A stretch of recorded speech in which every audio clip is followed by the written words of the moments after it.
Hola, muy buenas tardes, bienvenidas, bienvenidos, bienvenides a todos quienes nos acompañan en este ciclo 2021 de Salud Socioambiental, esta materia electiva que llevamos desarrollando en la Facultad de Ciencias Médicas de Rosario desde el año 2004.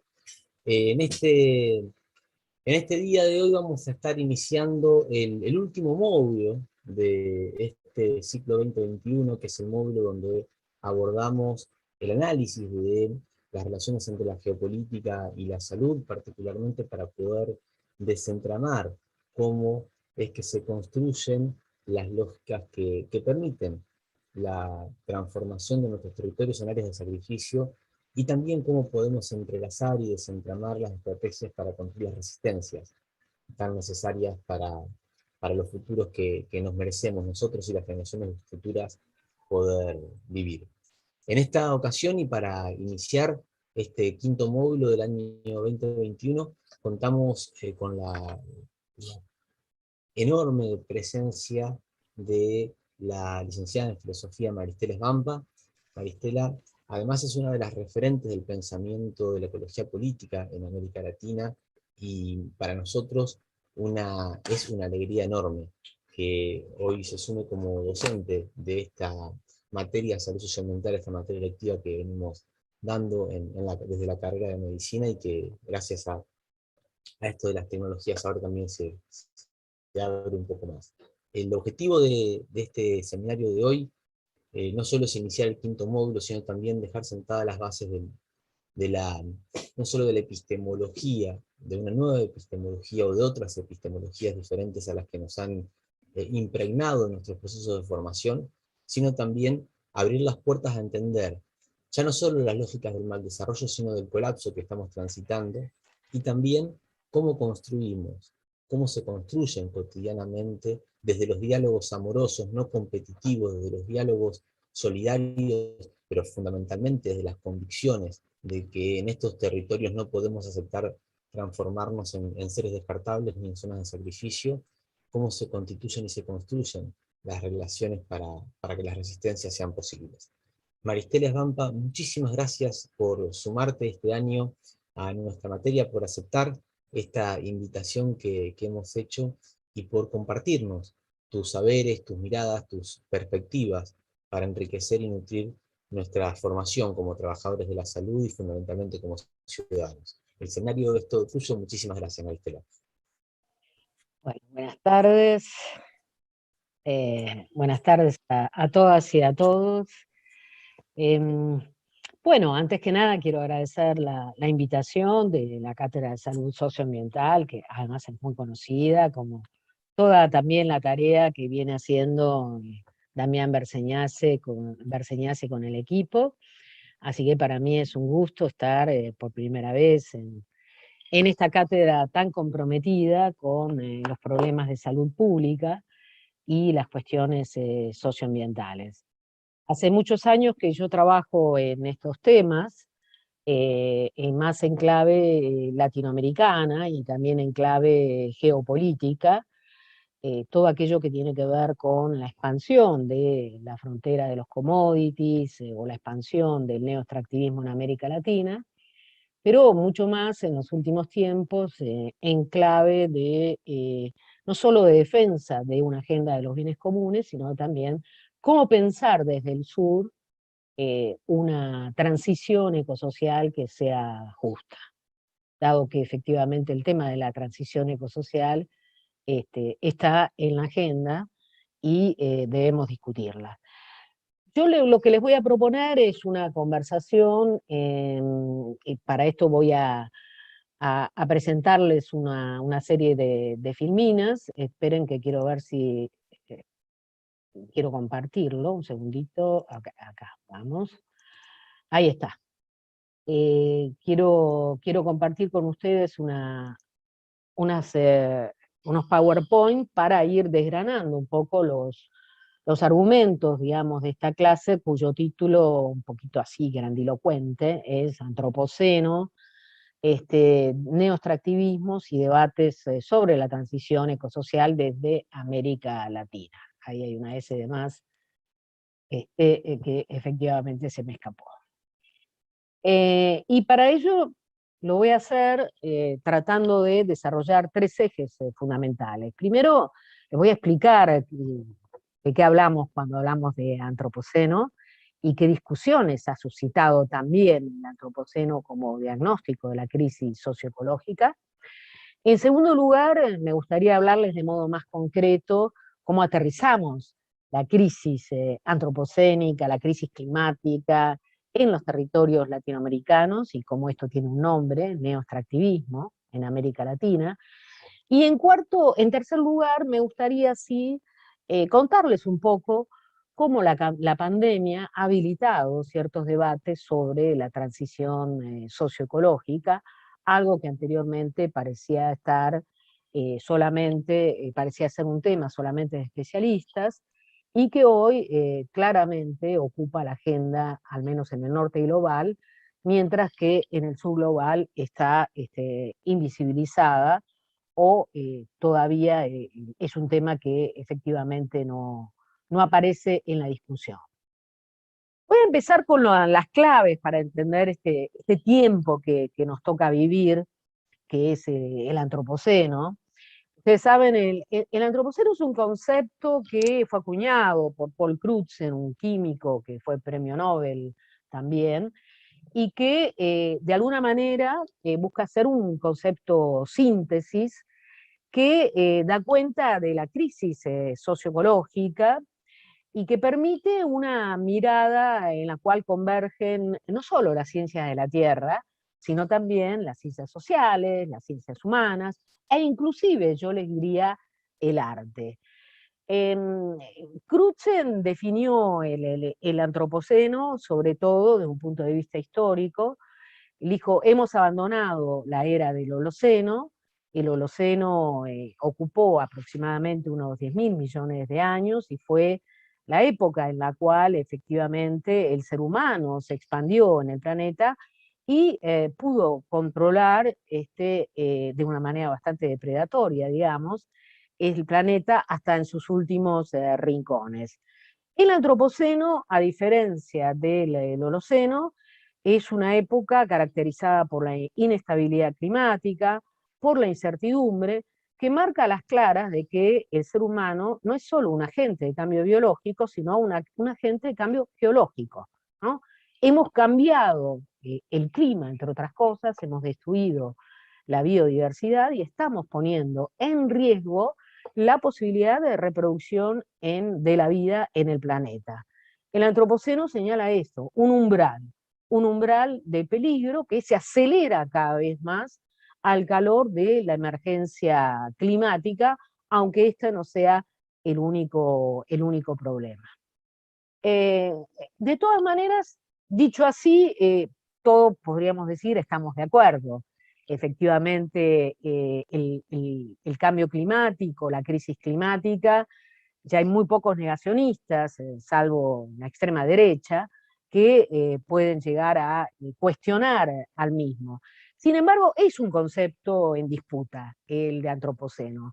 No todos nombran lo mismo cuando hablamos de antropoceno, porque lo que vamos a encontrar son miradas que van a cuestionar la dinámica del capitalismo y las lógicas de desarrollo que sobre todo en el sur global vienen implementándose en los últimos tiempos, al calor del metabolismo social del capital, mientras que otros van a tratar de buscar, de la mano de un discurso ligado a la modernización ecológica, el modo en cómo salvar el capitalismo con más capitalismo, ¿no? Sobre todo de la mano de soluciones tecnológicas. En todo caso, hay un acuerdo acerca de la gravedad de la crisis socioecológica, algo que en los últimos tiempos, sobre todo si pensamos en el último informe del panel intergubernamental de expertos sobre el cambio climático, el IPCC, que hace un mes,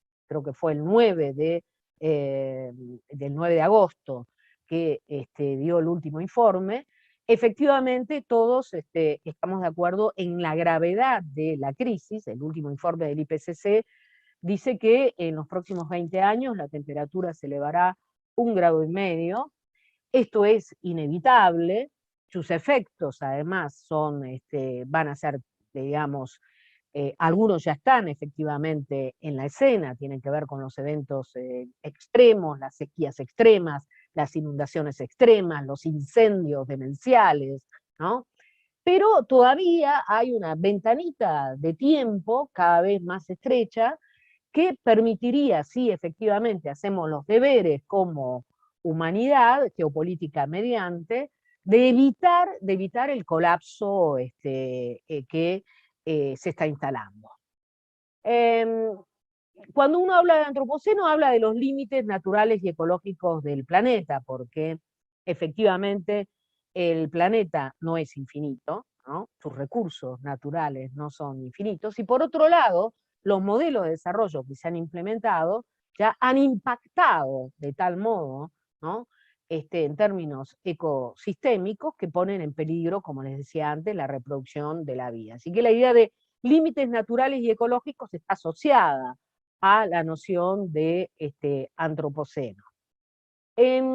Nosotros apostamos a una visión claramente crítica del antropoceno, ¿no? A la visión que considera que es posible salvar al capitalismo con más capitalismo, de la mano de la geoingeniería, por ejemplo, sino que es necesario cuestionar las lógicas de desarrollo que nos han llevado hasta este escenario de colapso. Pero sin duda el antropoceno nos desafía, ¿no?, a pensar no de una manera segmentada, ¿no?, sino de una manera integral.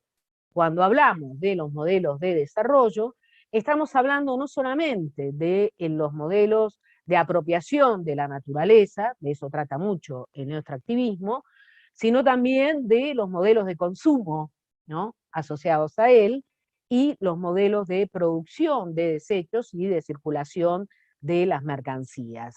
Entonces, hay que desarrollar una perspectiva holística, integral, ¿no?, de lo que configura lo que los ecologistas políticos llaman el perfil metabólico de una sociedad, ¿no? El perfil metabólico de una sociedad está constituido por esto, por el modelo de apropiación de la naturaleza, el modelo de producción, el modelo de consumo y el modelo de desechos, ¿no? Eso es lo que hoy estamos cuestionando, porque efectivamente el perfil metabólico de nuestras sociedades es insustentable o insostenible. Tal es así que, insisto, entramos en época de colapso. El antropoceno tiene también hondas repercusiones filosóficas, éticas y políticas, porque nos lleva a interrogarnos, ¿no?, acerca de lo que, de nuestra relación con la naturaleza, de esta mirada de la naturaleza como algo externo o como algo exterior, como si nosotros, seres humanos, no formáramos parte de ella, ¿no? Este paradigma dualista, binario, se consolidó en la modernidad. Ustedes quieren, lo pueden llevar hasta el año 1400, 1500 en adelante, ¿no?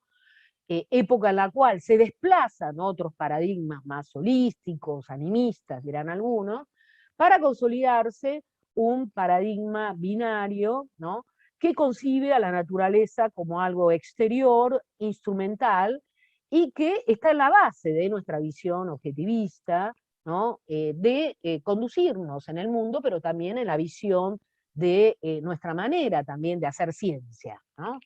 Entonces, claramente, el antropoceno nos interroga sobre los modos de relacionamiento, no solo con el otro, ¿no?, sino con la naturaleza, donde están esos otros no humanos, ¿no?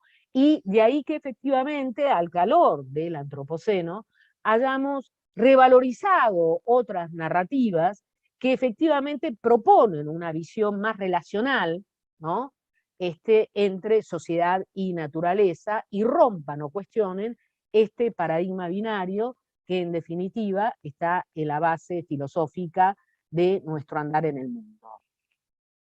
Yo les decía, hemos pasado del Holoceno al Antropoceno, pero de alguna manera todos somos hijos todavía del Holoceno, que fue una época caracterizada por la estabilidad climática, ¿no?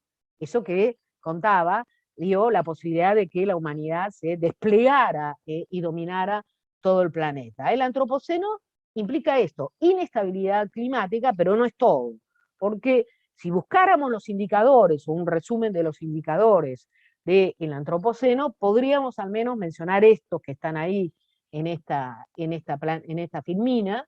No son todos, pero sí son algunos de los más importantes. El primero, el que más conocemos, que es el que tiene que ver con el calentamiento global, producto del aumento de las emisiones de gases de efecto invernadero, ¿no?, que están asociados a la quema de combustibles fósiles, pero también cada vez más a los cambios en los usos del suelo, muy vinculado esto a la expansión de un modelo agroalimentario que se basa en la deforestación, ¿no?, en el desmonte, en la expansión de la frontera agropecuaria, y que está concentrado por unas pocas empresas, grandes corporaciones, que han cambiado de raíz el modelo alimentario.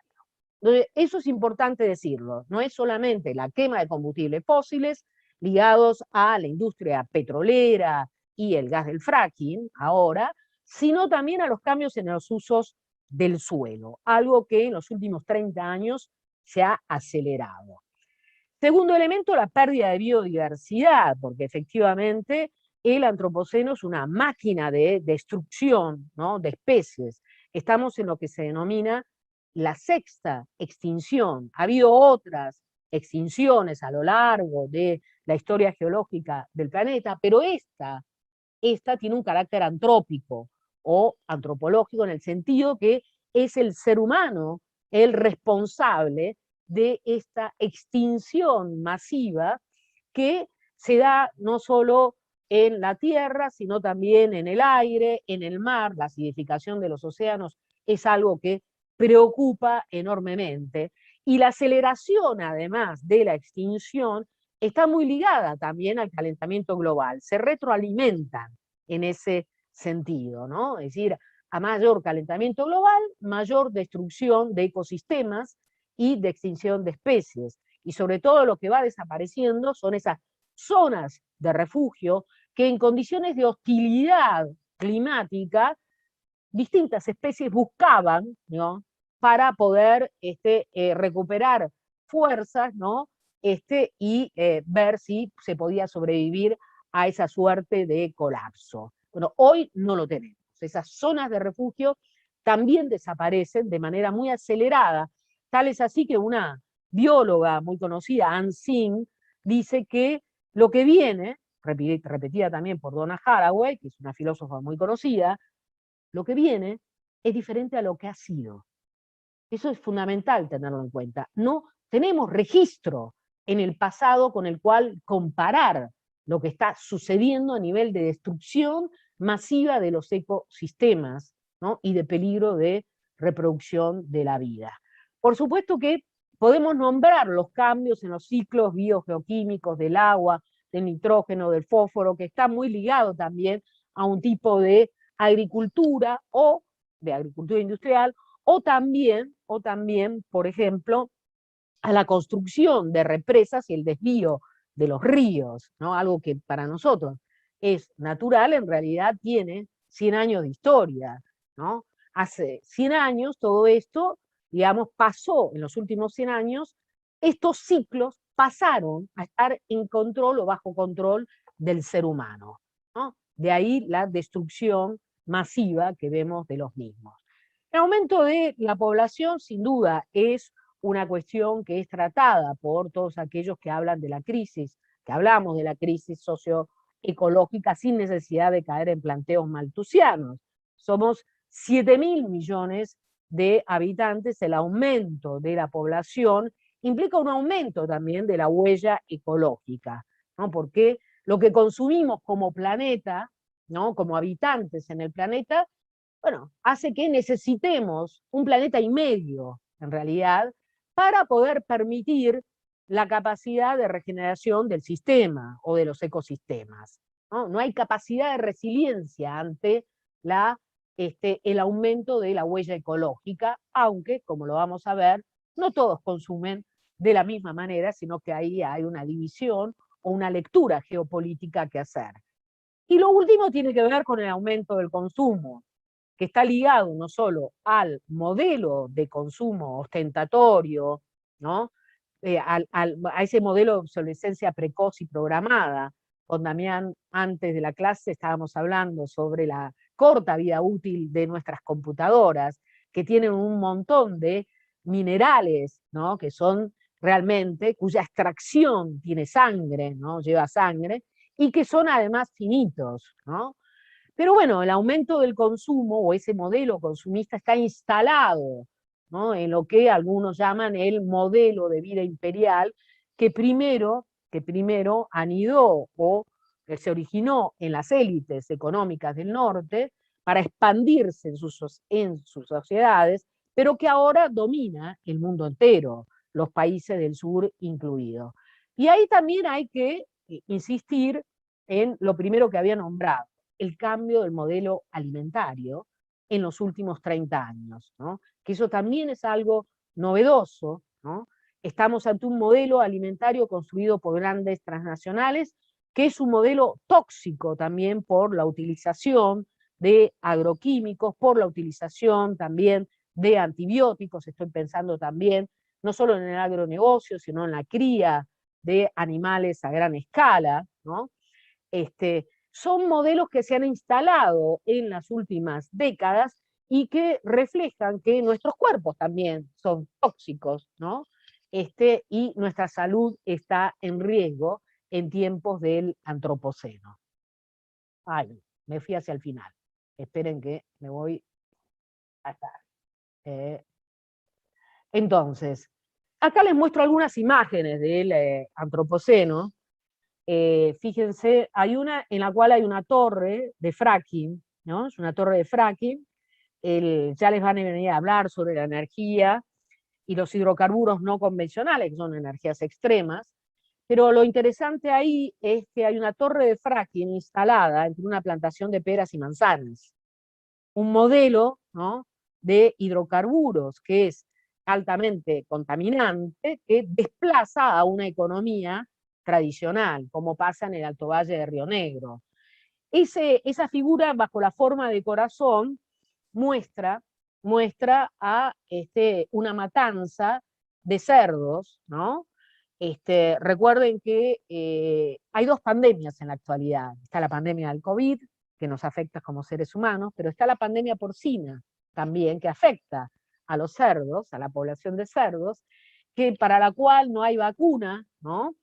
Y tampoco, y que llevó a que China en los últimos años sacrificara más de 350 millones de cerdos y que buscara externalizar también la producción de cerdos para la alimentación de su población.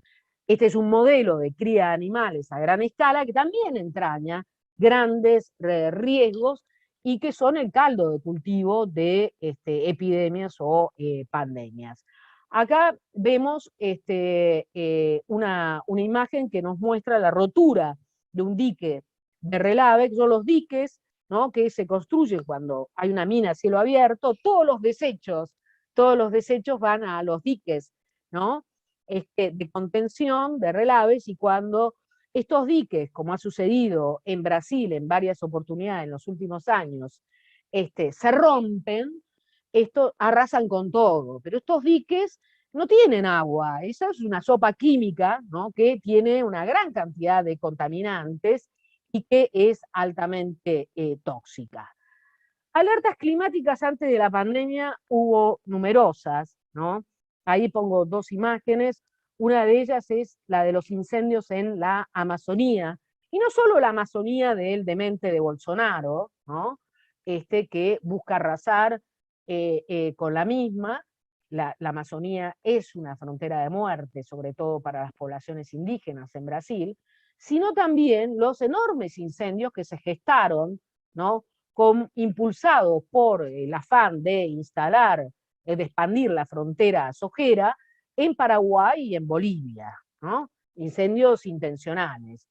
Y más abajo hay otra imagen, que es la de los incendios en Australia, ¿no? Recuerdan ustedes que antes de la pandemia hubo un gran incendio en Australia que es considerado por los expertos climáticos en una suerte de incendio de nueva generación, que puede crear su microclima, ¿no?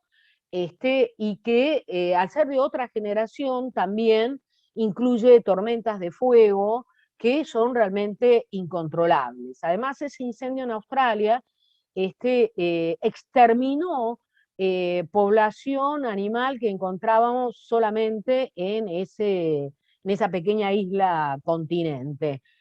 Población o fauna que era casi de la época del Pleistoceno. Un incendio demencial que de alguna manera demostró qué es lo que puede suceder a nivel planetario, ¿no? Si seguimos efectivamente destruyendo el planeta con modelos de mal desarrollo. Bueno, el antropoceno, les decía yo, es un campo de disputa. Me parece importante subrayar esto, porque no todos decimos lo mismo, ¿no? Cuando hablamos de antropoceno, más allá de poner énfasis, les decía, en la crisis socioecológica. Hay un gran debate a nivel global, ¿no? Sobre los comienzos del antropoceno. Por ejemplo, Paul Crutzen, que como les decía es el químico que inventó el concepto, considera que el antropoceno comienza con los orígenes de la era industrial. Esto es, primero, con la época de los combustibles fósiles. Primero el carbón, luego el petróleo, ¿no? Y el gas. Pero claramente, más allá de que algunos consideren de que podemos ir más atrás o más adelante, un punto de inflexión fue el final de la Segunda Guerra Mundial. El final de la Segunda Guerra Mundial, luego de 1945, marca lo que podemos denominar una aceleración del metabolismo social del capital. ¿Qué quiero decir con aceleración del metabolismo social del capital? Que el capitalismo necesita más materia y más energía para sostener el modelo de consumo. Y ese modelo de consumo está muy atado a un patrón energético, ¿no? Que es el de la petrolización de las sociedades. La petrolización de las sociedades se consolida luego de la Segunda Guerra Mundial, ¿no? Es ahí donde se expande, efectivamente, se incrementa el metabolismo social del capital, que en los años 90, con la consolidación de la globalización neoliberal y la apertura indiscriminada de los mercados, ¿no? Sin duda se va a acentuar de manera exponencial. Para otros, sin duda, como el Anthropocene Working Group, lo pongo porque es un grupo de geólogos muy renombrado, el antropoceno empezaría ya directamente después de la Segunda Guerra Mundial. Y otros, como Jason Moore, que propone reemplazar la noción de antropoceno por la de capitoloceno. Jason Moore es partidario de una mirada de más largo plazo que asocia la crisis, si ustedes quieren, socioecológica, con la expansión de la frontera de los commodities con el origen mismo del capitalismo, que sin duda coloca a una serie de fenómenos, entre los cuales la incorporación de América en el proceso de división internacional del trabajo como proveedora de materias primas ocupa un lugar fundamental. La verdad es que esta es la visión que se asocia más al ecomarxismo, nota al pie. El marxismo ha tenido grandes dificultades para conceptualizar la crisis socioecológica, ¿no? Es recién en los últimos 20 años que encontramos visiones ecomarxistas que buscan, en todo caso, comprender el alcance de la crisis socioecológica. Pero en todo caso, y mucho más en América Latina, ha habido mucha dificultad para comprender que además de la oposición capital-trabajo, existe una oposición, una contradicción entre capital y naturaleza. Y que estos dos tipos de contradicción deben ser articulados para poder tener una imagen, digamos, acabada de lo que es el sistema mundo. Sin embargo, como les decía, el marxismo ha tenido bastante dificultad y también lo que llamamos genéricamente el progresismo, ¿no? Ha tenido una gran dificultad para conceptualizar esta tensión, esta contradicción entre capital y naturaleza, ¿no? Y por lo general ha tenido, ya lo veremos, una mirada más condescendiente con los modelos de desarrollo. La noción de antropoceno, y con esto voy terminando la primera parte, es importante tener en cuenta que es una narrativa global, como la de la crisis climática también, que si no la aterrizamos, queda ahí media abstracta, ¿no? Y aterrizarla, tienen que, está ahí, así. Aterrizarla implica dar cuenta también de las dimensiones locales y territoriales del mismo, ¿no? Sin embargo, digamos, sea que hablemos de antropoceno o de capitaloceno, yo les recomendaría no entrar tanto en el debate que hoy recorre un poco a América Latina sobre si antropoceno o capitaloceno. Los que toman la noción de capitaloceno a veces dicen lo que sucede con la noción de antropoceno es que no da cuenta del rol geopolítico o de las clases sociales o de los grandes actores que han destruido el planeta. Yo les diría que en realidad es una visión muy lineal del concepto, ¿no? Y los que hablan, digamos, de capitaloceno, a veces se olvidan que mucha gente, sobre todo en el campo de la ciencia de la Tierra, se asustan cada vez que escuchan la palabra capital o capitaloceno, ¿no? Se asustan porque ya creen que efectivamente estamos ante una visión, entre comillas, ideológica o dogmática. Así que nos encontramos con prejuicios por todos lados, ¿no? Desde mi perspectiva, el concepto de antropoceno sirve para entablar una conversación necesaria entre las distintas disciplinas, en un momento en el cual, si no logramos una conversación transdisciplinaria que involucre a la ciencia de la Tierra, a las ciencias sociales, a las ciencias humanas y al arte también, que siempre, ¿no? Siempre nos provee esa apertura cognitiva hacia nuevos horizontes, creo que no vamos a poder salir del problema. La división o la dislocación entre sociedad y naturaleza también se replica a nivel de la ciencia, ¿no? La división entre aquellas que se ocupan de la naturaleza y aquellas que se ocupan de las sociedades humanas. Hoy en día tenemos el gran desafío de pensarlo de una manera más holística, ¿no?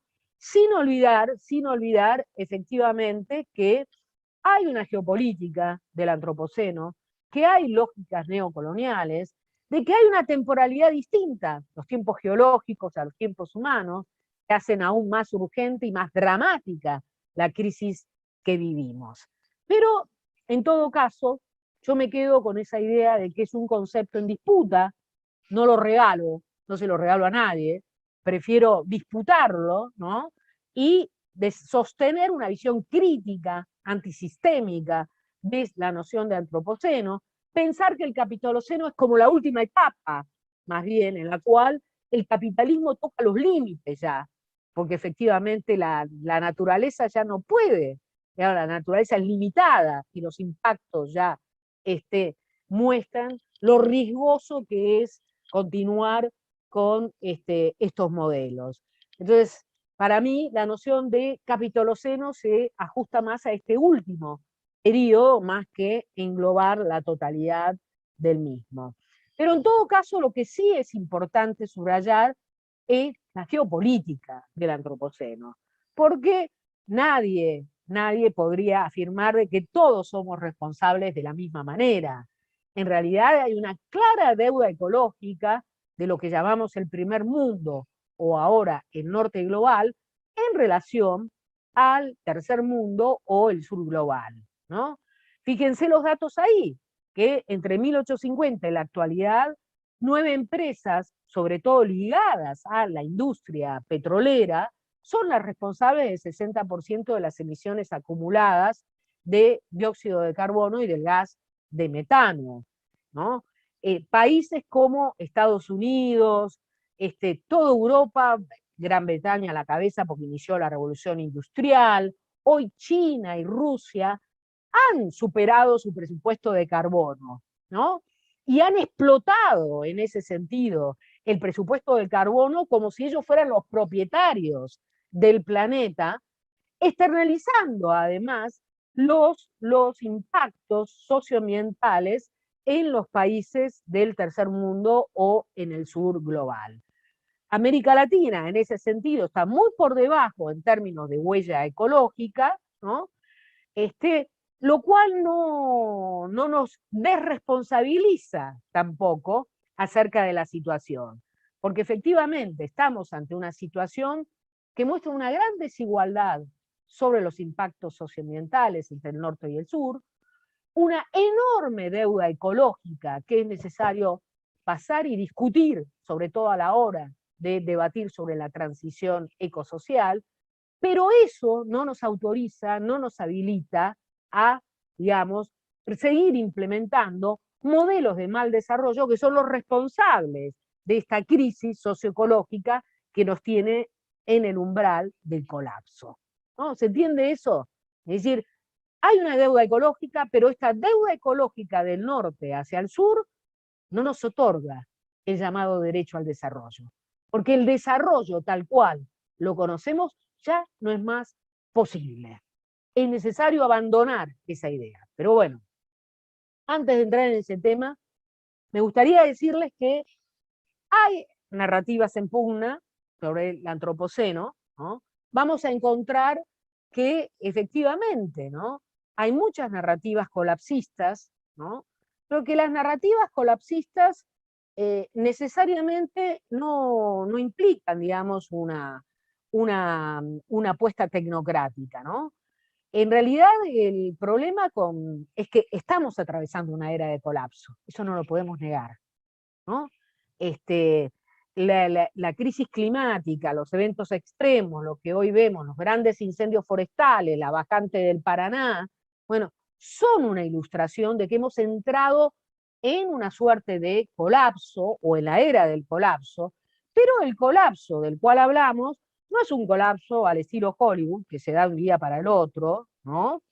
No es un colapso acelerado, es un colapso gradual, diferencial, que muestra, sí, ¿no?, en ese sentido, la crisis, el hundimiento, ¿no?, la pérdida, que podría conllevar la pérdida de complejidad de una sociedad como la nuestra, que implicaría el colapso no solo ecológico, sino político, cultural, ¿no?, y económico, generando un efecto de caos a nivel global, ¿no? Pero en todo caso, lo importante es subrayar lo siguiente. Tenemos que reconocer que estamos en una era del colapso, ¿no?, pero que efectivamente este reconocimiento no significa que afirmemos o que nos abracemos a él, ¿no? Precisamente porque estamos atravesando una era del colapso, es que debemos forjar no solo narrativas, sino prácticas y proyectos que apunten a la resiliencia, que apunten a la reexistencia, ¿no? Entonces, eso es lo fundamental. No podemos caer en la parálisis, ¿no?, que a veces el discurso de la complejidad, digamos, nos asusta, porque efectivamente la realidad del colapso genera miedo e incertidumbre. ¿Quién podría negarlo, no? Pero bueno, no podemos ceder a la tentación del colapso, es necesario, ¿no?, intervenir sobre él, porque estas son las aguas en las que nos toca navegar, pero a través de la apuesta a la resiliencia, la apuesta a la transición ecosocial. Y en esa línea hay por lo menos dos proyectos diferenciados. Hay narrativas capitalistas tecnocráticas que, como les decía, apuestan a salvar el capitalismo con más capitalismo, que no cuestionan la raíz o, si ustedes quieren, las fuentes más estructurales de la crisis del capitalismo, y que con la economía verde, monetarizando la naturaleza por un lado, o con la geoingeniería, haciendo una intervención a gran escala sobre el clima, sin tener en cuenta los efectos colaterales que esto puede generar, bajar un poquito la temperatura. Ese es uno de los proyectos que está hoy en la agenda global y que el establishment maneja y que grandes universidades, de Bill Gates hasta Berkeley, están discutiendo. Hay, por otro lado, narrativas relacionales, ¿no?, que apuestan a la resiliencia, ¿no?, que cuestionan el modelo capitalista que está en la base, ¿no?, los modelos de mal desarrollo que están en la base de esta crisis y de este colapso ecológico. Y esas narrativas relacionales se han ido construyendo al calor de las luchas territoriales o ecoterritoriales que se dan en el sur global, en el norte también tienen su especificidad. En el sur global, ¿no?, esas narrativas han forjado una serie de conceptos, como son derecho de la naturaleza, paradigma de los cuidados, post-extractivismo, agroecología, soberanía alimentaria, transición ecosocial, entre otros. Termino con este primer punto que se me hizo más largo del que yo pensaba. Hay un léxico crítico del antropoceno, que a mí me gustaría, digamos, que ustedes tengan en cuenta, ¿no? La noción, yo les decía antes, de metabolismo social. Esto de tener en cuenta que la crisis tiene mucho que ver con el incremento en la demanda de materias primas y energía, ligado al mantenimiento de los modelos de consumo de los países del norte global, o de los países llamados en desarrollo. Por ejemplo, China. China, claramente, ¿no?, en su demanda de commodities o de materias primas, ha generado un incremento en el metabolismo social del capital y sobre todo ha impactado en América Latina, ¿no? Esto ha generado un efecto de reprimarización. Los países exportan soja, mineral de hierro, petróleo, podrían exportar también cerdos, para China, que exige, que tracciona en ese sentido, en ese proceso de urbanización acelerado que se ha generado en los últimos 20, 30 años. Así que hay una mayor presión sobre los territorios y los bienes naturales. Los únicos responsables no son los chinos, por supuesto, pero sí quería ponerlo en relación con América Latina. Una presión mayor que hace que entonces se intervenga verticalmente sobre los territorios, ¿no? Amenazando la vida de los ecosistemas, desplazando a las poblaciones y generando efectos múltiples de destrucción de ecosistemas y de criminalización de las poblaciones. El de geopolítica del antropoceno, capitaloceno, ya lo hablé, deuda ambiental o ecológica también. El otro concepto es el de la crítica al desarrollo y neoextractivismo, que es al que me voy a dedicar en esta segunda parte. ¿Por qué? Porque les decía antes, es necesario que aterricemos esos conceptos, ¿no?, que si no parecen muy abstractos. Algunos hablan de crisis climática y pareciera, ¿no?, que esto no tiene ningún vínculo, ninguna relación con la quema de los combustibles fósiles o con los cambios en los usos del suelo ligado a la expansión del modelo agroalimentario. Entonces hay que establecer esa conexión, porque esa conexión es la que marca que efectivamente en los últimos 30 años se han multiplicado los modelos de mal desarrollo o que invocan esa idea de desarrollo, que es una de las ideas fuerzas que recorre la modernidad, que es uno de los grandes relatos de la modernidad, ¿no? Esa idea de desarrollo que hace que en América Latina, sobre todo, ¿no?, que se haya consolidado, sobre todo, una suerte de visión eldoradista del desarrollo, ¿no? La noción de desarrollo, y ahora lo explico, tiene tres ejes fundamentales como concepto hegemónico. Por un lado, es una noción que tiene un aspecto productivista. Está ligado a la idea de que podemos, digamos, expandir de manera exponencial e infinita el crecimiento, como si la naturaleza no tuviera límites, ¿no? Claramente la naturaleza tiene límites, el productivismo tiene que tenerlo también. El productivismo es esta creencia en el crecimiento infinito e ilimitado que todavía atraviesa, ¿no?, el imaginario y la acción, la praxis política de nuestras élites económicas y nuestra clase política. También está ligado la idea de desarrollo hegemónica a una visión más antropocéntrica de la naturaleza, a la que hice mención al comienzo, cuando dije que el antropoceno pone en tela de juicio esta mirada, ¿no?, de creernos el centro del universo y sobre todo de creernos que somos alguien, el ser humano es alguien externo, ¿no? Exterior a la naturaleza y no forma parte de ella. Esta visión mecanicista, instrumental, es la que se consolidó y que está en la base de estos modelos de desarrollo. Y lo último, que es una, digamos, creo yo, una especificidad latinoamericana, es esta creencia del Dorado. Ustedes saben, la leyenda del Dorado, ¿no? Habla de la idea de la ciudad que los españoles buscaban en América del Sur, una ciudad hecha de oro y plata, ¿no? En realidad encontraron oro y plata y saquearon oro y plata a mansalva españoles y portugueses en la época de la conquista. Pero esta visión eldoradista, ¿no?, que tiene su costado negativo en la cuestión de la expoliación y el saqueo, tiene otro costado también, que es la idea de que América Latina es una suerte de reservorio de grandes recursos naturales o de recursos naturales que se tornan estratégicos en la medida en que el norte global o el centro los va exigiendo de acuerdo a la dinámica del modelo de acumulación. Primero fue el oro y la plata, después fue el caucho, también estuvo el guano, ¿no?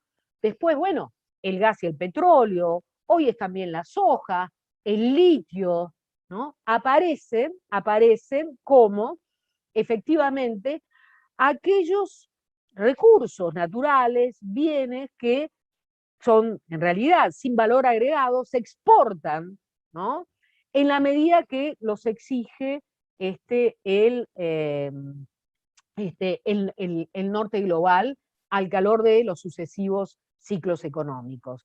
Y esta creencia en que tenemos todo, ¿no?, lo que el mundo necesita, vieron que esa frase siempre está en los discursos políticos y económicos, ¿no? Inclusive la idea de que podemos alimentar, no sé si a 300 millones de personas, ¿no?, tiene que ver con esa ilusión, ¿no?, el doradista, o esa ilusión desarrollista de creer que si explotamos a través del control del Estado, sea el litio, sea el gas del fracking, sea también la soja, nos haremos ricos, ¿no?, de manera rápida y podremos acceder al desarrollo que nos prometían hace tiempo los países del norte. Entonces, eso también es fundamental entenderlo, porque los extractivismos son algo antiguo en América Latina, no es algo reciente, está ligado a la historia estructural de América Latina.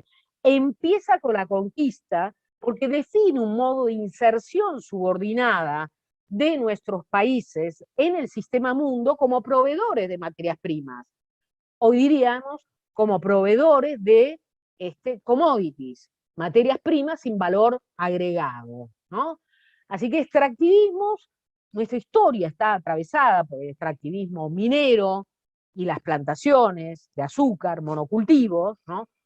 Pero lo que ha sucedido es que en los últimos 30 años, al calor del metabolismo social, ¿no?, se han multiplicado las formas de extractivismo. Podemos hablar de extractivismo del siglo XXI, que implican un modo de apropiación de la naturaleza muy ligado, digamos, al enclave de exportación, a la gran escala, a la exportación, yo les decía, de materia prima sin valor agregado, que implica además modelos de desarrollo que con Quique Viale llamamos en realidad modelos de mal desarrollo, ¿no?, que aterrizan de manera vertical en los territorios y que buscan imponerse muchas veces sin tomar en cuenta la decisión o la opinión de la ciudadanía. Son modelos además de desarrollo que generan un fuerte proceso de acaparamiento de tierras, además de la destrucción del territorio. De hecho, América Latina, al calor del neoextractivismo, sigue siendo no solo la región más desigual del planeta, en términos de ingreso y concentración de la riqueza, sino también la región más desigual en términos de distribución de tierras. Y esto ha sucedido, sobre todo, al calor de la expansión del extractivismo muy ligado a la expansión de la frontera del agronegocio, ¿no? Porque se han ganado tierras, pero esas tierras se han ganado, o las han ganado las grandes corporaciones para hacer agronegocios. Con lo cual la disputa por la tierra y el territorio se ha redefinido, ¿no? Y hoy está en el centro de la conflictividad socioambiental en América Latina. En los últimos 20 años, entonces, al calor del boom de los commodities, del aumento del precio de las materias primas, todos los gobiernos, fueran, digamos, gobiernos conservadores, neoliberales, progresistas, hicieron la apuesta por obtener una rentabilidad diferencial, hicieron una apuesta a la expansión de la frontera de los commodities, la expansión de distintas formas de extractivismo que encontramos en América Latina, sea la minería a cielo abierto, sea la expansión de la frontera del agronegocio con la soja en Sudamérica, pero podríamos hablar de la palma africana en otros países, o la llamada palma africana en otros países de América Latina, los biocombustibles, sobre todo los llamados de primera generación y segunda generación, en fin, también el extractivismo o el neoextractivismo del siglo XXI está ligado a las mega represas y a las obras de infraestructura, ¿no?, que se hacen necesarias para extraer esos recursos y exportarlos a los países del norte.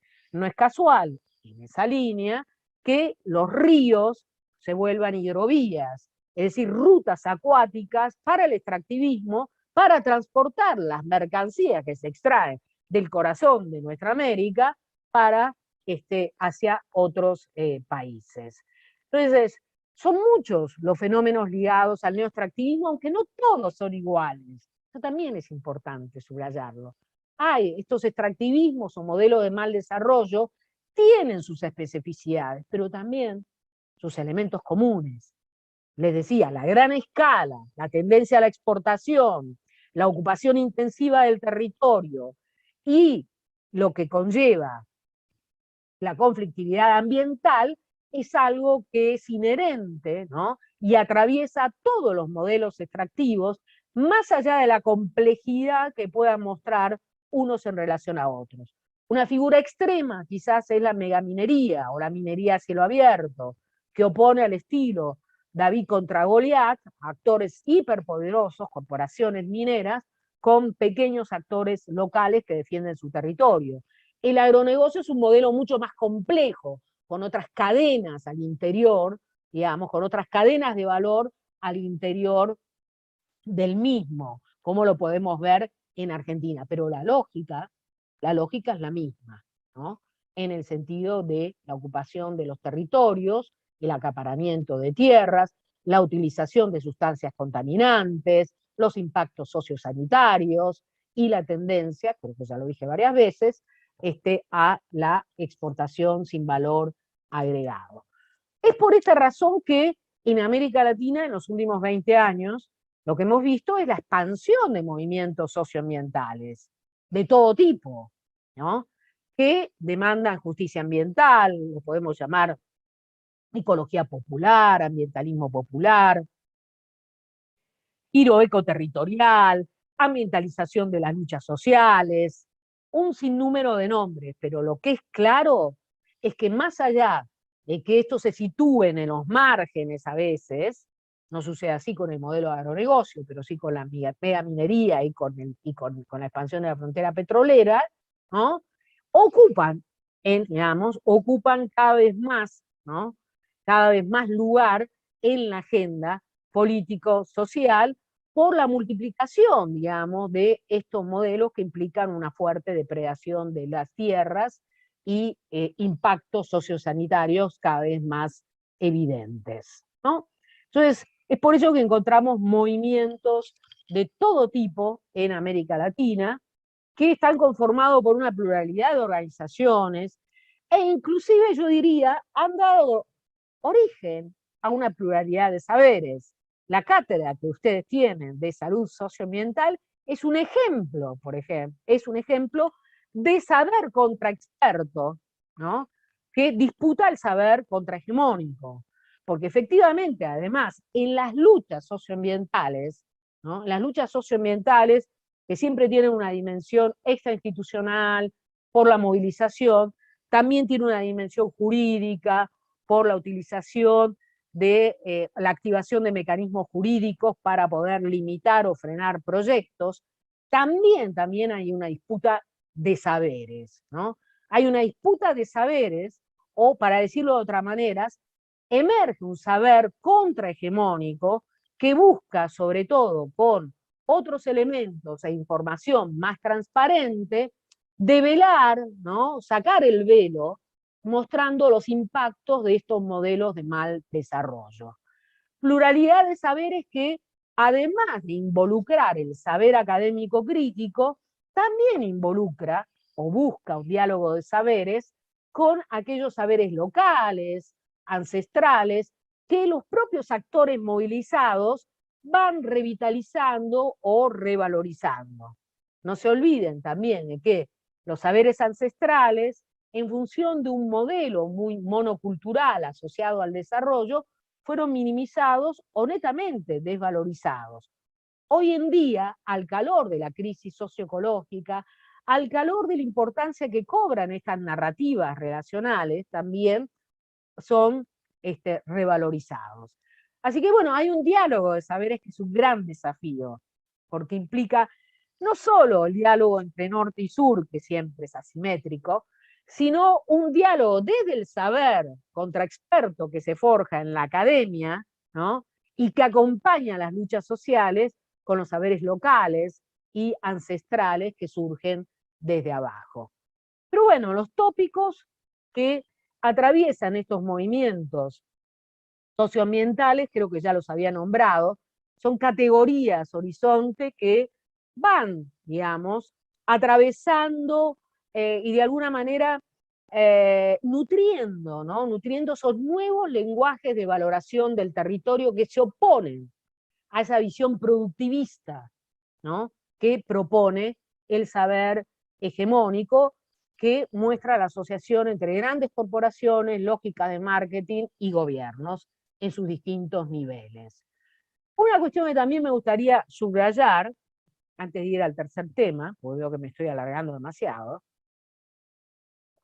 es que estas luchas socioambientales, que ahora cobran más visibilidad, ¿no? Pero que tienen ya su historia de acumulación, tuvieron como grandes protagonistas al comienzo del ciclo progresista, y estoy hablando en clave latinoamericana, ¿no? A los pueblos originarios, a los pueblos indígenas. Nociones como buen vivir, suma causa, suma camaña, derecho de la naturaleza, soberanía alimentaria, fueron forjadas por pueblos campesinos indígenas y nutrieron la narrativa contrahegemónica, ¿no?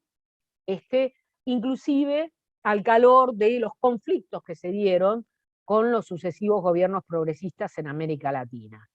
Yo creo que al final del ciclo progresista, si ponemos el inicio, año 2000, ¿no?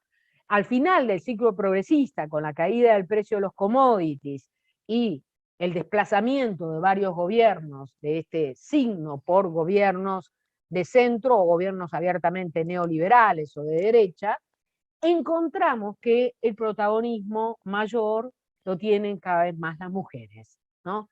Los feminismos ecoterritoriales que también promueven una narrativa relacional en el vínculo sociedad-naturaleza, pero con nociones en donde los cuidados, la relación cuerpo-naturaleza, toda una ecología política también en relación al cuidado del agua, cobra centralidad. Y no hablo solo entonces de los feminismos urbanos que luchan, ¿no? que ponen en la agenda los femicidios y la necesidad de que el Estado se involucre abiertamente, que ponen además en agenda la ampliación de derechos como la ley del aborto. Hablo de los feminismos ecoterritoriales, de los márgenes, que luchan contra las diversas formas de extractivismo o que promueven una nueva forma de habitar el territorio a través de la economía campesina o de la agroecología. Veo que me extendí demasiado así que voy a ir al tercer tema para terminar en 10 minutitos y abrir al debate. Perdón, Damián, me estoy haciendo un poco larguera. Entonces, en América Latina tenemos este panorama, que se han expandido rentabilidad extraordinaria mediante una rentabilidad extraordinaria que terminó en el año 2015 con la caída del precio de los commodities y que creó además la idea de que efectivamente el extractivismo había servido para reducir la desigualdad. Y saben que ahí hay bastante debate. Porque en realidad es cierto que en todos los gobiernos, fueran neoliberales, fueran conservadores, fueran progresistas, ¿no? Al calor del boom de los commodities hubo una reducción de la pobreza. Sobre todo en aquellos que buscaron también una mayor distribución del poder social, piensen en Bolivia, ¿no? Mismo acá en Argentina. Hubo una reducción de la pobreza, pero no así de la desigualdad. En realidad, al final del ciclo progresista, los trabajos que economistas, que siguiendo la línea de Tomás Piketty, han realizado, y que leen sobre todo las declaraciones de impuestos, digamos, y las declaraciones de los más ricos, muestran que en realidad hubo también acá, en América Latina, un proceso de mayor concentración de la riqueza. En el mundo, al calor de la globalización neoliberal en los últimos 30 años, ha habido una concentración mayor de la riqueza. No en vano, el término súper ricos, ¿no?, se hizo, digamos, tan popular, ¿no?, que hace alusión a ese 1% de la población que concentra tanta riqueza, o a ese porcentaje que tiene, en América Latina consideramos los súper ricos los que tienen una fortuna mayor de $1.000 millones. Bueno, figúrense que efectivamente en América Latina, al final del boom de los commodities, es cierto que hubo una reducción de la pobreza, pero no así de la desigualdad, porque los números lo que muestran es que efectivamente hubo una captura de esa rentabilidad extraordinaria por parte de los sectores súper ricos, son datos de Oxfam, ¿no?, que muestran que entre 2002 y 2015 los sectores súper ricos captaron, ¿no?, se enriquecieron un 21% más de manera anual, mientras que el PBI de las sociedades latinoamericanas crecía al 3 o 3,5%. ¿Quién se llevó la riqueza? Los súper ricos lograron capturar realmente gran parte de esa rentabilidad extraordinaria. Importante, insisto, tenerlo en cuenta.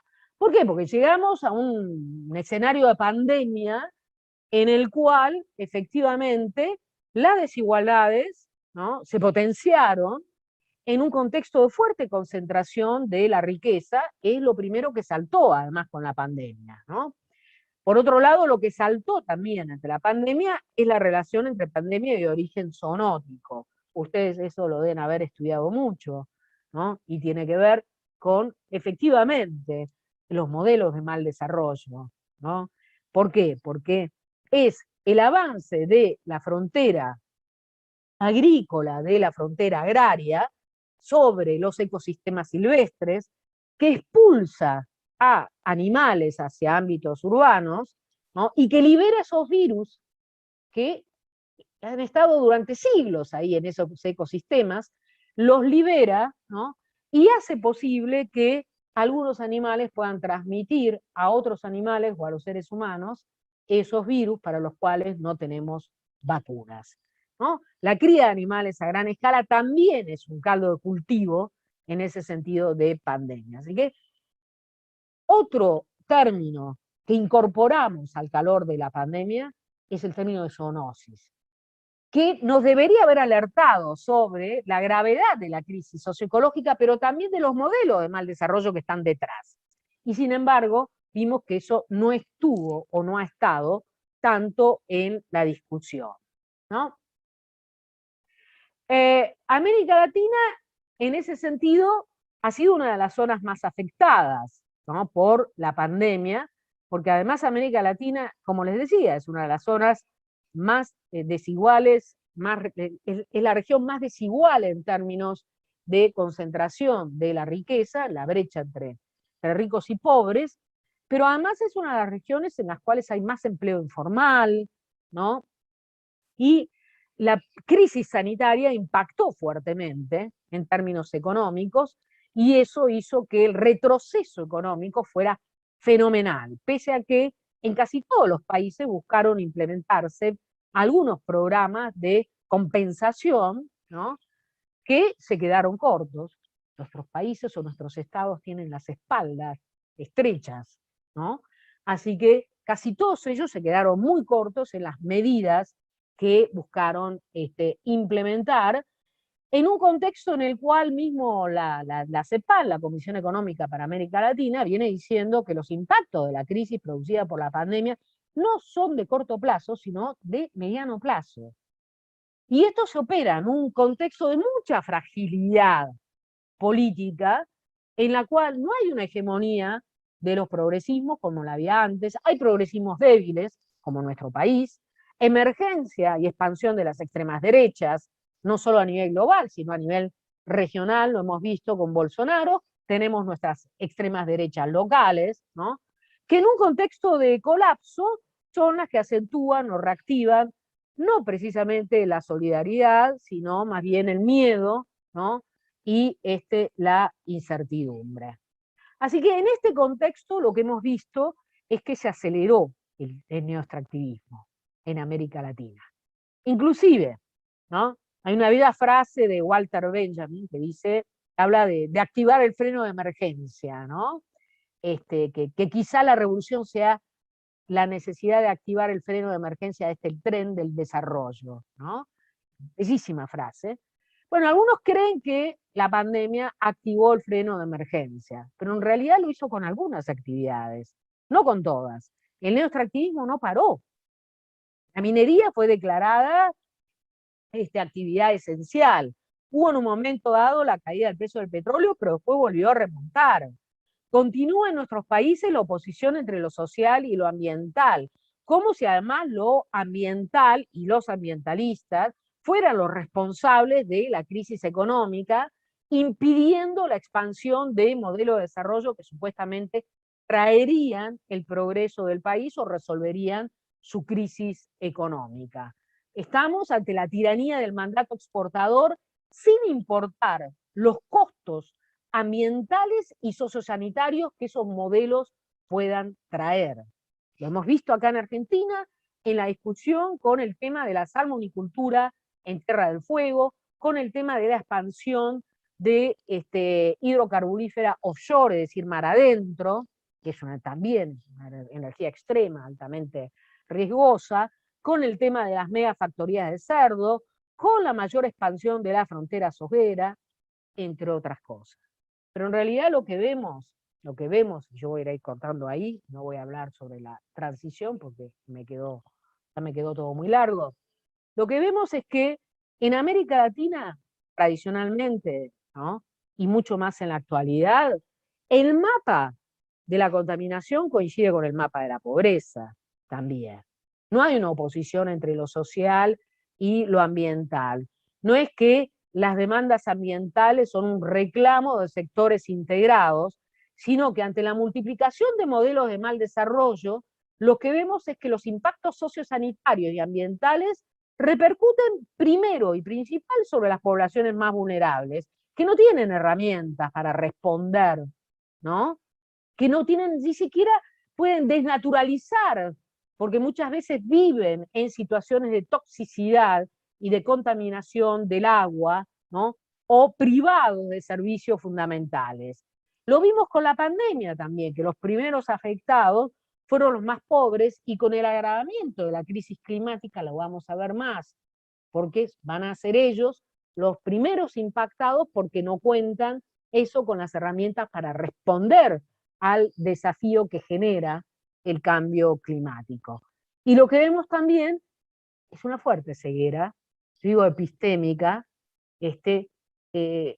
Alguna vez creí que era una noción que yo había acuñado, pero en realidad Horacio Machado Dorados también la utiliza hace tiempo, ceguera desarrollista o ceguera epistémica, que tiene que ver con esta idea, ¿no? Este sentido común hegemónico en relación a el desarrollo, ¿no? Cuando escuchamos a nuestras élites políticas y económicas hablar del progreso y el desarrollo totalmente disociado de la crisis socioecológicas y de los impactos, ¿no?, sobre los ecosistemas y sobre la salud de las personas, sobre nuestros cuerpos y nuestros territorios, ¿no?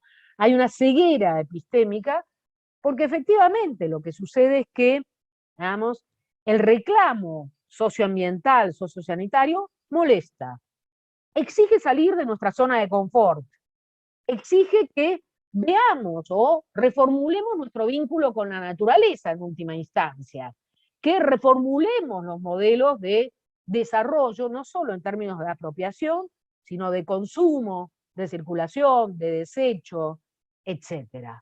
Entonces hay una ceguera, una fuerte ceguera epistémica que insiste en reafirmar, ¿no?, este sentido común hegemónico, ¿no?, que nos deja instalado en esa zona de confort.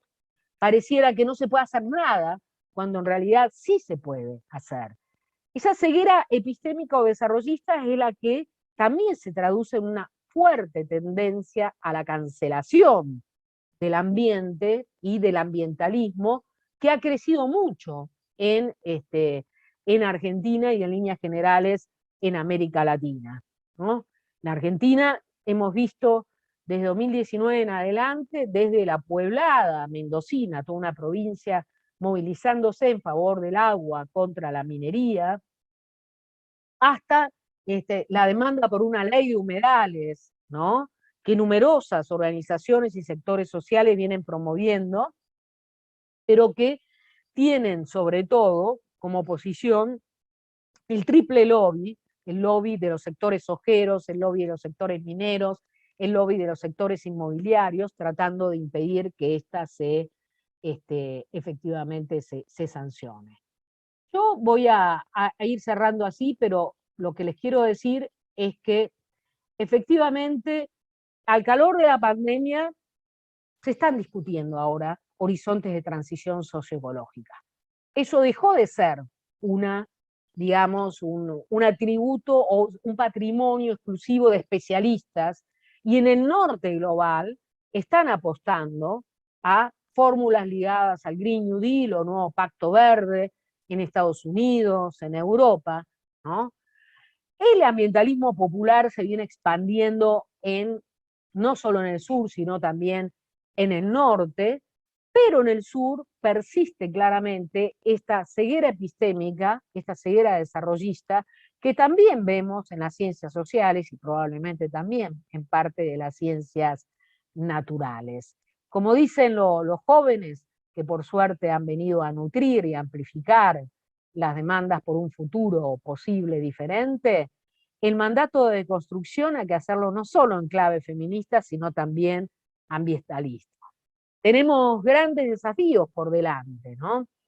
Primero, la de no caer en la tendencia colapsista, la creer que no podemos hacer nada, ¿no? Paralizarnos ante el desastre, el colapso que estamos viviendo.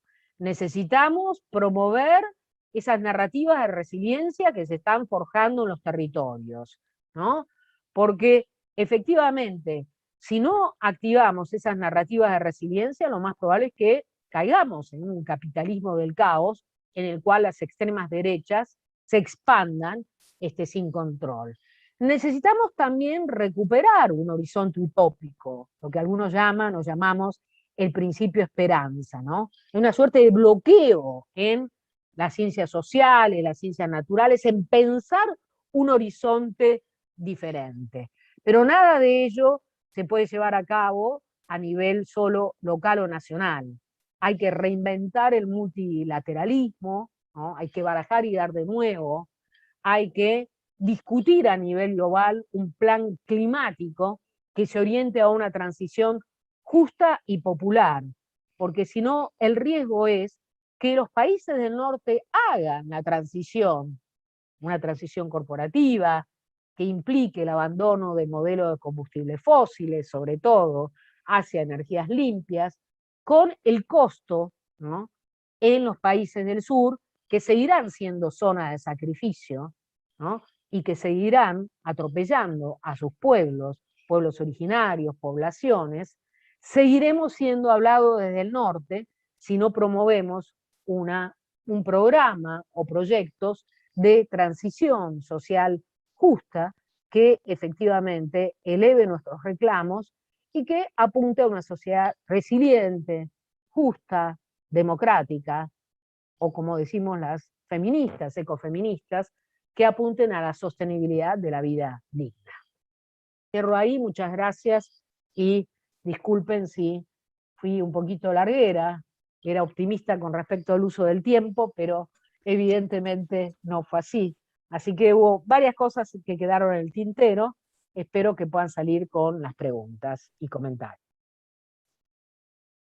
Maristela, extraordinario, la verdad que muchísimas gracias por compartir tu mirada, tus saberes, y sobre todo por convocarnos a no caer en la desesperanza en el lugar que muchos nos quieren llevar, que es el lugar de el ya nada queda por hacer, y entonces lo que queda es destruir lo más rápido que se pueda lo que hay para, en nuestro breve tiempo en este mundo, pasarlo lo mejor posible. Que también explica un poco este avance de las miradas que se esconden en discursos libertarios y en realidad son más generadoras de, como bien lo hablabas vos, ¿no? Desigualdades, imposiciones y pérdida de las libertades de las mayorías que otra cosa. Hay algunas preguntas en el chat del YouTube. Ahí Alejandro preguntaba, creo que algo explicaste recién sobre el cierre, ¿no? Cómo ante el avance de las derechas negacionistas del calentamiento global, por ejemplo, cómo se reconfiguran o cómo se configuran los movimientos que abonan estas narrativas relacionales como una resistencia a la geopolítica del antropoceno, que bueno, creo que un poco la decías sobre el final, algo esto aportaste, pero si querés profundizar un poco también esta pregunta que Alejandro nos deja, ¿no? Si te parece, juntamos algunas preguntas, Bien, porque como no bueno, quedamos después tenés tiempo, muchos juntamos saludos unas y 3 o 4. Bien, hay muchos saludos de agradecimientos, ¿no? De parte de quienes han estado siguiendo el seminario. En este sentido, yo le transfiero, ¿no? Los saludos y los agradecimientos de ellos. Y no muchísimas más preguntas que esta. En principio, esta Alejandro, o es el único que se animó. Bueno, entonces me gustaría volver porque me pasé varias cosas, volver al Power para mostrarles algo de las discusiones eh, sobre la transición, ¿no? Ahí está. Porque no es algo que esté muy en agenda acá, pero en el norte sí se está discutiendo. Y de hecho, antes de la pandemia ya habían sido publicados varios libros sobre el Green New Deal, ¿no? Que hablaban de una transición verde, si ustedes quieren, y personalidades muy disímiles. Jeremy Rifkin es un economista pro-establishment, ¿no? Que es asesor de los grandes líderes mundiales, o quítenlo de grandes, líderes mundiales, ¿no? De Putin a Angela Merkel escuchan a Rifkin, así que imagínense, no es muy radical en el sentido político, pero Rifkin apuesta a la descarbonización de las sociedades, esto quiere decir abandonar el modelo energético basado en los combustibles fósiles, con una intervención fuerte del Estado que implique creación de empleo público. La idea del Green New Deal retoma la del New Deal de Roosevelt de mediados del siglo XX, cuando después de la debacle, digamos, del crash de los años 30, promovió un gran programa de intervención del Estado a través de la generación de empleo público y sobre todo a través de la infraestructura, en salud, educación, caminos, en fin, todo eso, ¿no? Ahora se trata de un Green New Deal verde.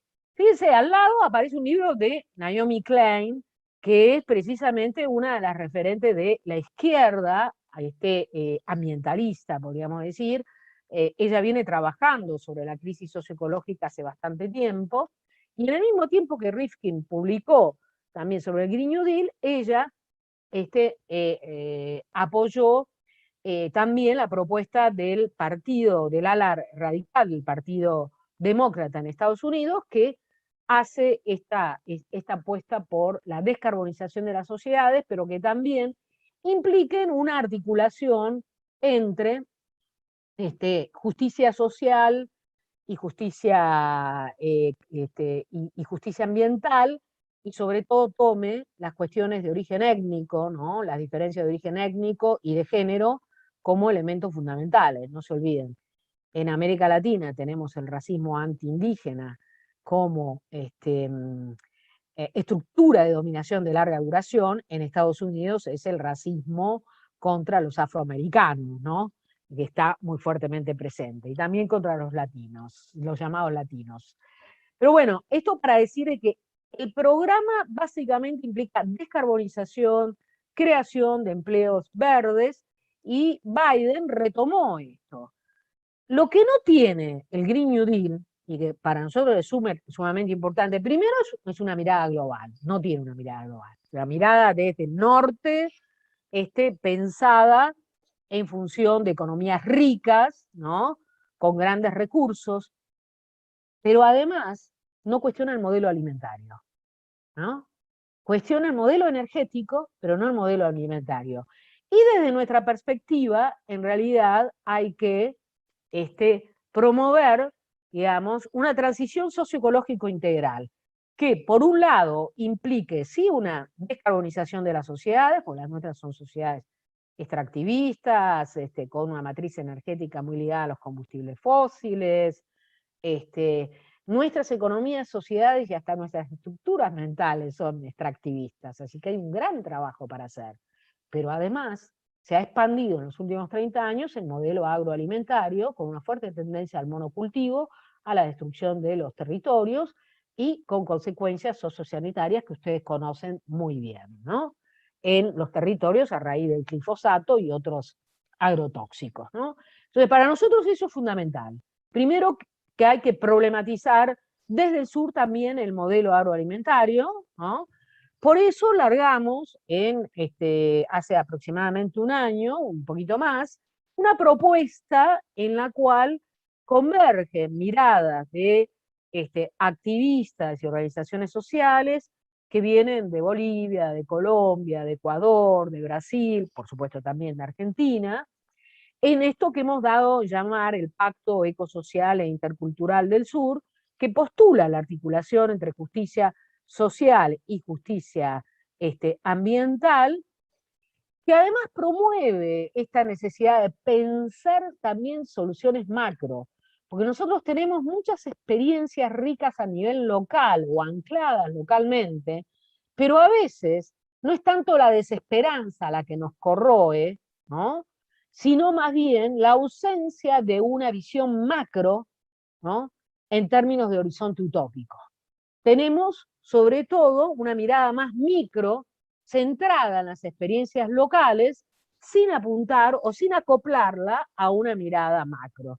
Entonces, buscamos instalar esto, una mirada macro sobre la transición ecosocial, y que ésta sea integral, que involucre no solo la transición energética, sino la transición productiva ligada a los modelos agroalimentarios, y también, en lo posible, la relación entre lo rural y urbano. Porque América Latina, les decía, es la región más desigual en términos de concentración de la riqueza en el mundo. Es la región en donde hay mayor acaparamiento de tierras. Es la región donde se asesinan más activistas de derechos humanos y activistas ambientales. El 60% de los asesinatos de activistas ambientales ocurre acá en América Latina, y está ligado básicamente a la minería y al agronegocios y a la tala, ¿no? Sí, y la cuarta, me estaba olvidando, que tiene que ver con lo rural y lo urbano, es que América Latina es la región más urbana del planeta, de mayor concentración en megalópolis, ¿no?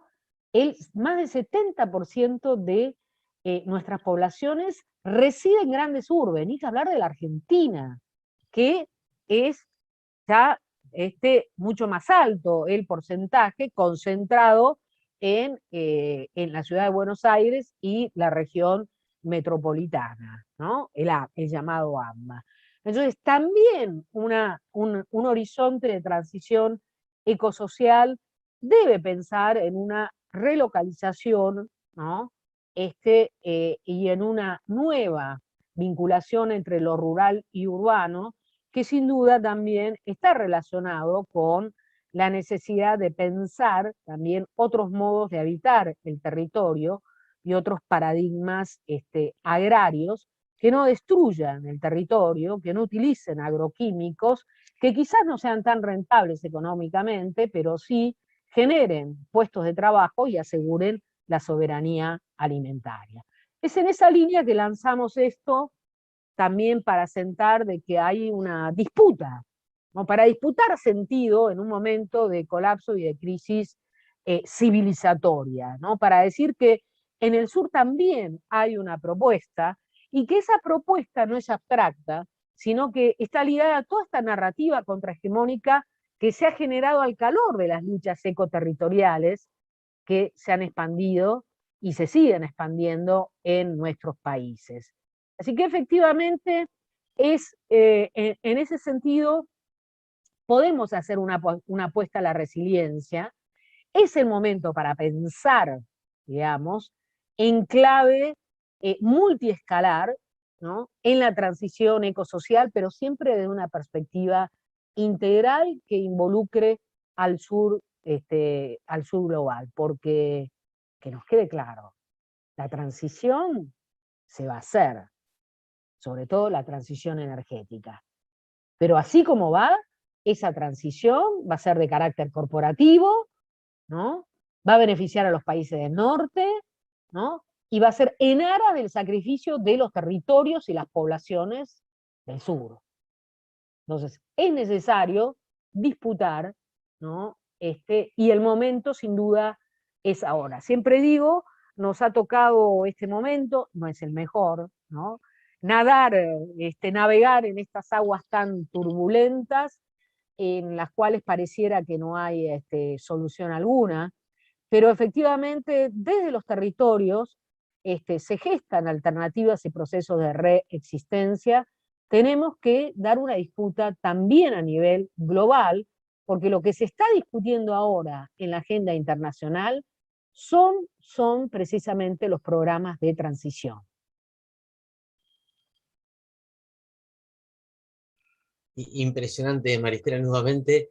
En el medio de tu presentación esta final había algunas preguntas que fueron surgiendo, algunas referidas justamente a cómo imaginás el futuro en función de la ceguera desarrollista y epistémica de los gobiernos que en pleno contexto de crisis climática y de fin de energías baratas y de alternativas para el sostenimiento energético tal cual está planteado, profundizan, y esto lo agrego yo, leyes de hidrocarburos o exploraciones offshore. Esa era una pregunta que hacía Pablo y que se suma a la de Jorge, que dice, bueno, más allá de las relaciones de poder y de precarización que existen, ¿no es cierto? ¿Cómo hacemos para que los medios, los grandes medios de manejo de información, también incorporen estos temas en la agenda? Jorge lo pregunta por qué no hablan de todo esto, ¿no? Me parece que con eso más o menos también se va dando un poco la idea de lo que fuiste generando en este encuentro de hoy y en esta tarde. No sé si querías hacer algún comentario sobre eso. La última pregunta que hay es de Néstor, que dice de qué manera podemos aportar como promotores de la salud a esa transición socioecológica. Y me permito decir, Néstor, tenemos todavía un par de seminarios para que puedan ir desarrollando algunas ideas ustedes como estudiantes de la materia, pero también, Maristela, está abierto si querés hacer un cierre a Sí, partir claro, de estos claro. disparadores. Bueno, miren, no tenemos un manual de preguntas y respuestas para la transición, es así. Pero bueno, hay una dirección, digamos, una brújula, como diría Mariátegui. Vieron que el título del libro que escribimos con Quique Viale, es El colapso ecológico ya llegó, el subtítulo es Una brújula para salir del mal desarrollo. Utilizo la imagen de José Carlos Mariátegui, que es el gran marxista latinoamericano de nacionalidad peruana, que habla de esto, una carta, ¿no?, geográfica que nos guía, ¿no?, que nos guía, porque efectivamente el momento es muy complejo, y nuestros países, la Argentina, en el marco de la crisis económica que está viviendo aún más, están siguiendo lo que dos economistas, sí, verdaderamente heterodoxos, que son Catamuto y Shore, denominaron el mandato exportador, ¿no? Pareciera que ahora no es ni siquiera la reactivación económica, es generar dólares, ¿no?, para pagar los intereses de la deuda, a no importa qué costo. Y si para ello tenemos que destruir la tierra, ecosistemas, y reprimir a las poblaciones, no importa, ¿no? Vieron que hemos tenido discusiones a ese nivel con economistas heterodoxos que esgrimen argumentos muy rústicos, hay que decir, muy, muy rústicos. Pero bueno, hay una ceguera desarrollista muy ligada a este mandato exportador, una disonancia cognitiva, un presidente que un día habla en la cumbre latinoamericana del clima, ¿no?, hablando de la transición, y 3 días más tarde presenta un proyecto de ley hidrocarburífera para expandir, para incrementar la explotación del gas del fracking, que está digamos, uno de los responsables de la emisión de gases de efecto invernadero y por ende del calentamiento global. Hay una disonancia muy, muy grande porque efectivamente no hay solo un alineamiento de intereses económicos. Por supuesto, los planetas se alinean ahí, el poder mediático, político, económico y judicial.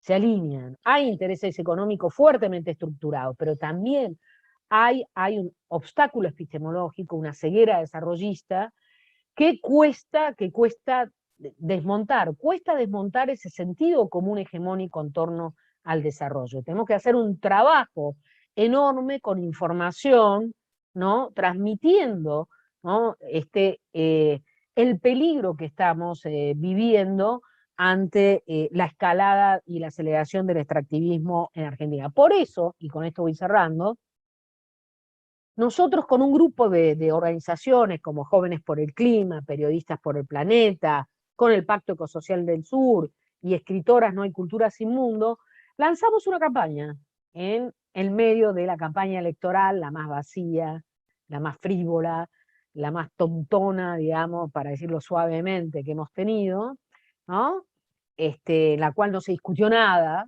y ahora están todos asustados.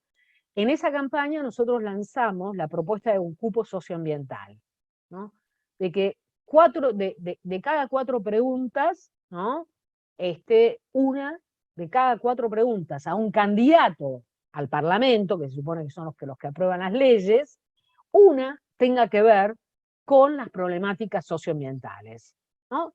Lanzamos esa propuesta que tuvo cierta repercusión en los medios, pero figúrense, esa propuesta que tiene un textito corto en el cual decimos qué pasa con la problemática socioambiental, qué pasa que la emergencia climática no está en la tapa de los diarios y no se lo vincula con los modelos de mal desarrollo. En esa propuesta de cupo socioambiental nosotros presentamos 20 propuestas también, 20 propuestas que tienen que ver con leyes de protección de los bienes comunes y con una agenda de transición ecosocial. Nadie la leyó, esa propuesta. Los periodistas solo preguntaban por la ley de humedales, que está muy en el centro de, digamos, la brasa, digamos, que es más caliente en este momento, y si no, hacían preguntas más bien vagas o ambiguas, porque hay un gran analfabetismo ambiental también. Y yo creo que también hay que combatir ese analfabetismo ambiental que encontramos no solo en las élites políticas y económicas, sino también en la universidad. La gente cree que lo ambiental es un sector que de lo ambiental se ocupan solo los ambientalistas, cuando en realidad es la casa común, es nuestra salud, son nuestros cuerpos, son nuestros territorios, es la vida del planeta, ¿no? Debería involucrar un saber transdisciplinario y apelar a toda o interpelar a toda la sociedad. Así que hay un trabajo que hacer desde abajo también, ¿no? Y una sociedad cada vez más movilizada, también hay que decirlo. En Argentina hay un ambientalismo popular que está en expansión, pero una tendencia muy fuerte a la cancelación del ambientalismo en virtud de la crisis económica que estamos atravesando, ¿no? Entonces hay que desmontar ciertos lugares comunes. Y desmontar esos lugares comunes a veces lleva tiempo, como por ejemplo la falsa oposición entre lo social y lo ambiental, como por ejemplo que los modelos de mal desarrollo redujeron la desigualdad y la pobreza. Figúrense, estamos ahora con el 50% de pobres, y eso siempre lo dice Quique Viales, ¿sí? Con 25 hectáreas, 25 millones de hectáreas de soja, con fracking, no superamos la pobreza. ¿Por qué tenemos que pensar que con más extractivismo vamos a superar la pobreza y resolver los problemas de desigualdad, si en realidad lo que hicimos fue generar digamos, un sector de ricos con un escaso derrame e impactos sociosanitarios en millones en una cantidad importante de nuestra población, para el caso de la soja, y en los sectores más vulnerables, más pobres, para el caso de la expansión de la frontera petrolera. Entonces, acá hay que desmontar un sentido común hegemónico que sigue creyendo en el desarrollo y en el progreso, que no está viendo las consecuencias de lo que implica la crisis climática, y por otro lado hay que desmontar esas falsos, ¿no? Esas sentencias que progresismos y conservadores hoy están movilizando acerca de la oposición entre lo ambiental y lo social, o lo económico y lo ecológico, y la creencia de que más extractivismo nos va a llevar a la reactivación económica. En realidad, vamos a seguir, la aceleración del extractivismo implicará mayor crisis, ¿no? Mayor destrucción de los territorios, y también, como siempre digo, a más extractivismo, menos democracia. Porque estos modelos se imponen verticalmente sobre las poblaciones y buscan minimizar su reclamo, y cuando busca activar, como sucede ahora en Chubut con la minería, dispositivos institucionales, buscan acallarlo, ¿no? O directamente descartan la posibilidad de abrir el juego democrático. La represión y el cierre del espacio democrático son las consecuencias también casi inexorables del extractivismo, además del agravamiento de la crisis ecológica. No tenemos mucho tiempo. Nos queda esa ventana de tiempo, ¿no? Que es también una ventana de oportunidad para hacer cambios drásticos, que además lo dicen científicos que están leyendo hoy, digamos, los cambios del clima, ¿no? En el planeta, y que están lejos de ser precisamente partidarios de un pensamiento radical. Ellos son los que más insisten que tenemos que hacer cambios drásticos en los modelos de producción, de apropiación de la naturaleza y de consumo.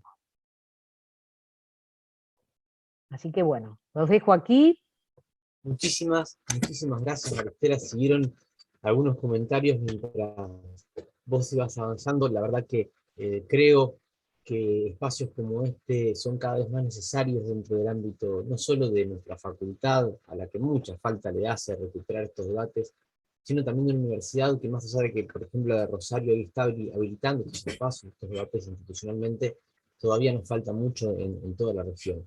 Y agradezco enormemente, aprovecho en nombre propio y de todo el equipo que hacemos Salud Socioambiental, para agradecerte, Maristela, la generosidad que has tenido de compartir tu tiempo, tu mirada, tus saberes, y también tus dudas respecto de cómo seguir. Me gustó mucho esto, no tenemos recetas, en un momento de la historia en donde todos esperamos una receta para poder seguir. Quizás la propuesta más saludable sea justamente no esperarlas, sino construirlas colectivamente desde los territorios y desde la generosidad de, de escuchar, de respetar la diversidad y construir incluso con aquellos que no piensan como nosotros, porque todos estamos en riesgo en este territorio declarado área de sacrificio por la geopolítica mundial. Hablo de América Latina, hablo de Argentina y de específicamente nuestra cuenca del río Paraná, Paraguay, Uruguay, que desemboca en el estuario del Plata. Maristela, muchísimas gracias por acompañarnos, muchísimas gracias por haber aceptado ser parte de Salud Socioambiental en este 2021. Te mandamos un muy fuerte abrazo a quienes nos han escuchado y nos han acompañado hoy y los van a ver durante la semana, como previa al trabajo tutorial. Hay bibliografía, hay mucha bibliografía escrita por Maristela Esbampa. En las redes nosotros vamos a subir en el campus de Salud Socioambiental alguna específica para el trabajo en tutorías, pero les invitamos a que recorran los textos de Maristela que nos convocan a pensar desde las nuevas epistemologías del sur, las epistemologías que surgen al calor de estar recorriendo de verdad los territorios, no de quedarse en una oficina en Buenos Aires como también solemos escuchar a varios, sino de ponerle el cuerpo, como le ha puesto Maristela durante todo su recorrido y hoy lo sigue haciendo, así que un fuerte abrazo desde aquí. Mañana hay asuelto el aviso a los estudiantes de salud socioambiental, no va a haber tutorías, los que tengan tutorías mañana 21, a todos felicidades en su día, aprovechen este día del estudiante para celebrar que estamos todavía acá, y que estar acá implica que tenemos una gran posibilidad de ser parte de las resistencias que siembran los futuros que hacen falta. La semana que viene vamos a estar también en este espacio con los compañeros del Observatorio Petrolero Sur, el OPESUR, hablando de las matrices energéticas y continuando esta línea que nos planteaba Maristela para poder analizar los metabolismos, sociedad, naturaleza y su impacto en nuestros cuerpos territorios. Un fuerte abrazo, Maristela, de acá desde Rosario. Ojalá pronto podamos encontrarnos personalmente para darnoslo del oficio, que esas cosas también nutren y también fortalecen el sistema inmunológico, y el resto nos vemos en una semana. Muchas gracias. Un abrazo a todas y a todos. Nos vemos. Un beso para vos especial, Damián, toda la cátedra, y gracias a todos por la paciencia, por haberme escuchado, seguido, y hasta pronto. Hasta pronto, Maristela. Muchas gracias.